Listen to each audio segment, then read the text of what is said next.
যোৰহাট টেলিকিয়ামত নৱনিৰ্মিত তোৰণ উন্মোচন। যোৰহাট জিলাৰ উপকণ্ঠ পশ্চিম যোৰহাটৰ টেলিকিয়ামত আজি নৱনিৰ্মিত তোৰণ উন্মোচন কৰা হয়।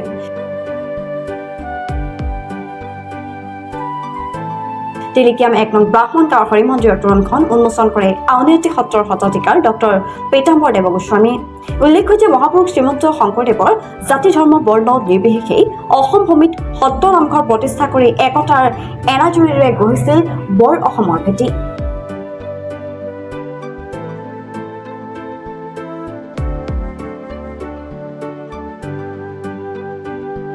গুৰুজনাৰ প্ৰতিষ্ঠিত নামঘৰ আৰু বাছুৰাৰ মহাত্মা অতিকৈ মহান। গুৰুজনাৰ এই নীতি আদৰ্শ শিৰোগত কৰি অঞ্চলটোৰ টংকেশ্বৰ বৰঠাকুৰ আৰু মাকন বৰঠাকুৰৰ স্মৃতি ৰক্ষাৰ্থে তেওঁলোকৰ পুত্ৰ কাৰ্তিক চন্দ্ৰ বৰঠাকুৰ, বোৱাৰী শেৱালী বৰঠাকুৰৰ লগতে পৰিয়ালবৰ্গৰ স্থানীয় হৰিমন্দিৰলৈ যাতায়াত কৰাৰ পথতে আটক ধুনীয়াকৈ নিৰ্মাণ কৰি উলিয়াই তোৰণখন আৰু আজি উন্মোচন কৰা হয়। আয়তীৰ উৰুলি খোল তাল ডবা শংখধ্বনিৰ মাজেৰে তোৰণখন উন্মোচন কৰাৰ পাছতেই সত্ৰাধিকাৰগৰাকীক হৰিমন্দিৰলৈ আদৰণি অনা হয় আৰু এক গাম্ভীৰ্যপূৰ্ণ অনুষ্ঠানত সত্ৰাধিকাৰগৰাকীয়ে বিভিন্ন ধৰ্মীয় দিশৰ ওপৰত ব্যাখ্যা আগবঢ়ায়। উক্ত অনুষ্ঠানত স্থানীয় ৰাজ্যৰ লগতে কেইবাজনো বিশিষ্ট ব্যক্তি উপস্থিত থাকে। যোৰহাট নগৰৰ সমীপৱৰ্তী অঞ্চল টেলিকিয়াম ১ নং বামুণ গাঁৱৰ আজি যি নামঘৰৰ সন্মুখত এখন আটক ধুনীয়া স্মৃতি তোৰণ সাজি উলিওৱা হৈছে। এই তোৰণখনি আচলতে পিতৃ টংকেশ্বৰ বৰঠাকুৰ আৰু মাতৃ মাকন বৰঠাকুৰ নামত কাৰ্তিক বৰঠাকুৰ আৰু শেৱালী বৰঠাকুৰে আগবঢ়াইছে।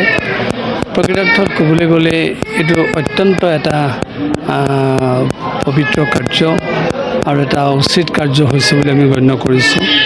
কাৰণ দেৱতাই তনং যস্তু কুৰুতে কাৰুত্যাপি তস্য পুণ্য ফলং শ্ৰীণু মাতৃত্ব পিতৃত্ব শৈৱ লক্ষ্য কোটি কুলান্বিত বিষ্ণুপদে কল্পপ্ৰেম তিষ্ঠতেব নৈতি সংশয়।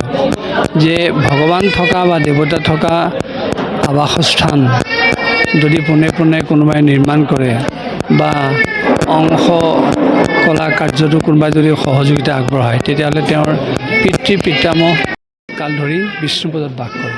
গতিকে এনে পবিত্ৰ কাৰ্যত আগবঢ়োৱা অৰিহণা এয়া বিয়োগাত্মক ধন নহয়, যোগাত্মক ধন।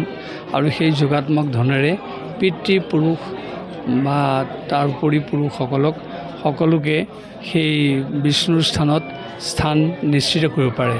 এই উদ্ধৃতিৰে তাৰে প্ৰমাণ কৰিছে। আৰু সেই যিসকলে দান কৰে তেওঁলোকতো ধন্য হৈয়ে পিতৃ পিতামহকো ধন্য কৰিছে। সেয়ে আমি কাৰ্তিক বৰঠাকুৰৰ আজি শলাগ ল'লোঁ, শেৱালী বৰঠাকুৰৰ শলাগ ল'লোঁ। আৰু তেখেতসকলে ইমান সুন্দৰকৈ তোৰণখন সাজিছে, গতিকে এই তোৰণখনে মানুহক নিশ্চয় আকৰ্ষিত কৰিব আৰু ইয়াৰ যিটো গাম্ভীৰ্যতা তোৰণখনত ৰক্ষা হৈছে।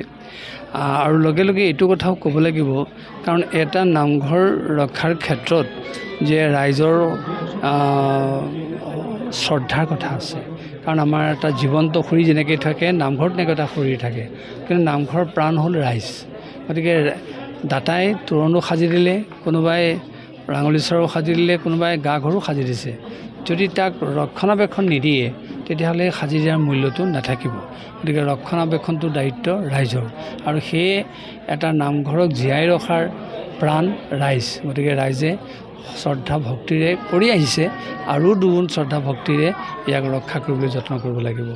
আজি টেলিকিয়াম ১ নং ব্ৰাহ্মণ গাঁৱৰ হৰি মন্দিৰৰ তোৰণ ভাগি মই স্বৰ্গীয় পিতৃ টংকেশ্বৰ বৰঠাকুৰ আৰু স্বৰ্গীয় মাতৃ মাকন বৰঠাকুৰৰ স্মৃতি ৰক্ষাৰ্থে আগবঢ়াইছিলোঁ। আৰু সেই তোৰণ ভাগি আউনীআটী সত্ৰৰ সত্ৰাধিকাৰ ডক্টৰ পীতাম্বৰ দেৱ গোস্বামী প্ৰভুৱে আজি আহি শুভ উদ্বোধন কৰিলে। আৰু অঞ্চলৱৰ্তী ৰাইজে এই অনুষ্ঠানটোত যথেষ্ট কষ্ট স্বীকাৰ কৰি মোক লগত সহযোগিতা কৰিছে। সেয়ে আপোনালোকৰ চেনেলৰ জৰিয়তে মই প্ৰভু ঈশ্বৰৰ ডক্টৰ পীতাম্বৰ দেৱ গোস্বামী প্ৰভুৰ শ্ৰীচৰণত মই কৃতজ্ঞতা জ্ঞাপন কৰিছোঁ। আমাৰ আমন্ত্ৰণক্ৰমে তেখেতে আহি মোৰ এই কাৰ্যভাগি সমাপন কৰিলে। লগতে অঞ্চলৱৰ্তী ৰাইজে যি সহায় সহযোগ আগবঢ়ালে তাৰ বাবে মই সমূহ অঞ্চলৱৰ্তী ৰাইজৰ শ্ৰীচৰণত কৃতজ্ঞতা প্ৰকাশ কৰিছোঁ। ধন্যবাদ।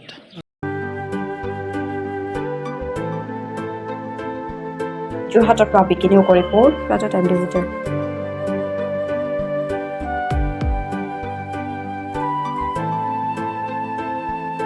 অসমৰ সংবাদ জগতখনৰ বাবে এক সুখবৰ।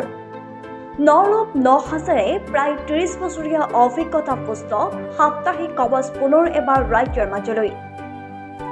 স্বত্বাধিকাৰী প্ৰণীতা কলিতাৰ দ্বাৰা প্ৰকাশিত আৰু অমৰজ্যোতি প্ৰিণ্টাৰ্ছ গুৱাহাটী কমাৰ্চ কলেজৰ বিপৰীত ফালে মুদ্ৰিত।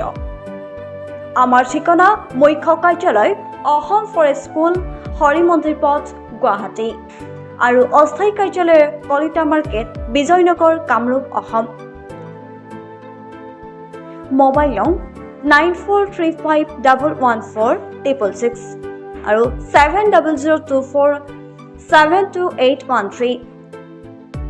Mail ID prabhati.ahom@gmail.com।